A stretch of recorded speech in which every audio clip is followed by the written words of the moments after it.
When does motivation and inspiration turn into comparisonitis? In this episode of Content Catalyst, I want to explore how to overcome comparing ourselves to others, especially in our digital world, because I love following creators and I love being part of business groups, but it's so easy to fall into that trap of comparing ourselves to others. And I know that I've been affected by this over the years. And when I have, it's because I've started to think, that person has the same product as me, or they're in the same industry with me. And how can I compare with that? What do I have? Why would people choose me? And it can be a bit of a spiral. And I know it's set me back weeks when that's happened of going, even when just looking at social media, sometimes I look at people of what they're posting and I think, how are all these people got all these followers and, the content they're sharing is hardly anything or it's not very good quality.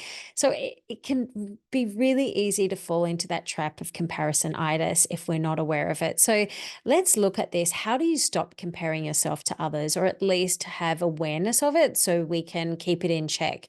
Because I feel like in this digital world that it's so easy to compare ourselves to others. Like, Instagram is literally full of the highlight reels. It doesn't show what really goes on behind the scenes. And I think of people, who are an overnight success and it took them really 20 years to get there. We don't see all the blood, sweat, and tears of what really goes on behind the scenes. You don't see that person is often holding it together with, sticky tape and some cable ties. And I guess this is, last week I spoke about in the episode of content perfectionism is when we start to compare ourselves to others, it can actually hold us back. It can actually stop us from making an impact and sharing what we do to help someone. Because if you start to think about why would someone pick you over them, well, no one else can do it like you. And in the world of, a saturate, like let's take a personal trainer, for example. There's so many personal trainers out there. There's so many beauty products out there. There's so many people doing the same thing. So why would they choose you? Well, you have an opportunity to use your energy, your tone, your flavor, your personality, your style like no one else can. You have an opportunity to do what other people before haven't been able to do. And I think about when we learn something, when it's like you've read all the books, you've heard all the people say it, you know what to do, but sometimes it just takes that one person to say it a different way, to say it how they say it. And then all of a sudden it's like, bam, the penny drops and you have a breakthrough and you connect. However, it's hard to say that when we are feeling a little bit low, a little bit vulnerable, business isn't going so good. You've just done a launch and you didn't do a launch of, getting as many people or as much revenue in as the other people in your business group. And that's really tough. Yes, we can look at all the things of what they've done and where they're at with their business and evaluate it and appreciate it. But I guess this is where we look at, when does healthy motivation and inspiration turn into something that isn't positive for you? So, this is where healthy motivation and inspiration drives us forward. It helps us to pursue our goals. It helps us realize our dreams. And it's fueled by a desire to improve ourselves and make a positive impact. Comparison, however, begins when we start to perceive people that have more success and they're, further ahead in their journey, yet we're benchmarking ourselves against their progress.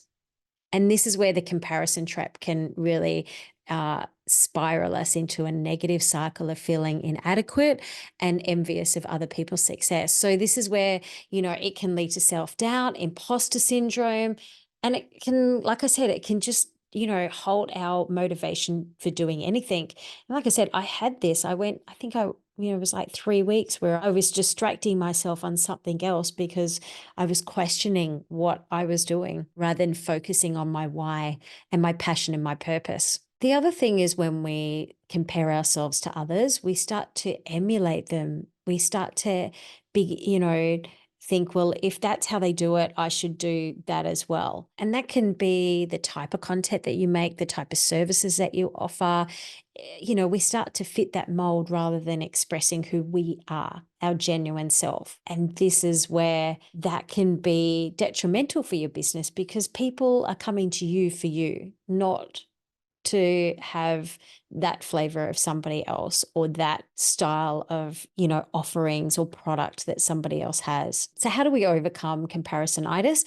Well, again, like being a content perfectionist, it starts with awareness. When we start to focus back on our passion and our purpose, our why, and we can, keep in check with that, that's when we start to, I guess, celebrate our uniqueness and remind ourselves that we all have our own purpose and our own journey. We start to embrace, and this is a big thing, is that instead of looking at, they're my competition, how can you collaborate with people? And I know that I've got so many people in my industry that do similar things. And I caught up with somebody on the weekend who's also in marketing. And instead of feeling like that we're competing with each other, we were like, how can we collaborate? Let's do a workshop. Let's get together and create something magic to happen, because we both have a different way of, sharing our message and helping people. And if you think about like fellow creators, it's like there are hundreds of TV chefs. What makes you watch Nigella Lawson or Jamie Oliver, for example? It's because of their style. It's because of their personality. It's because of their difference in the dishes of food that they cook. We only really see what is on the surface as well. Any overnight success of musicians, it started with them playing in pubs for 10 years before they actually got a record contract. So remember that this is your story, it's your journey, and no one, and I mean no one, can do it quite like you. So where other people have failed to make an impact and get through, this is where you have the opportunity to help someone where other people have not made the impact. Now, inside Content Catalyst, we focus on developing your message of what makes you uniquely you. It's a community, it's a marketing hub where we support each other and we work on enhancing your flavor, your uniqueness. And so you feel confident to share your story and make an impact on helping people.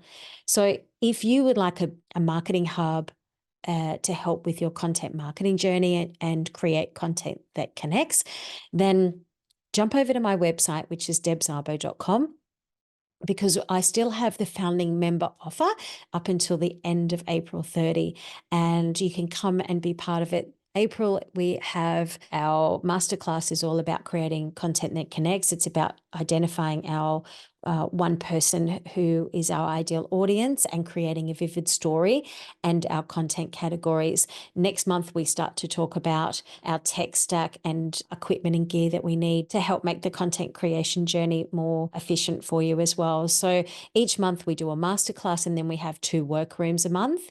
The workroom is all about taking action and implementing what we've learned, because without action, we don't get results. So if you'd like to know more, head over to debszabo.com and check out Content Catalyst. Our special introductory offer for founding members finishes on April 30th. And remember, you are uniquely you. So keep creating and keep being you. Have a great day.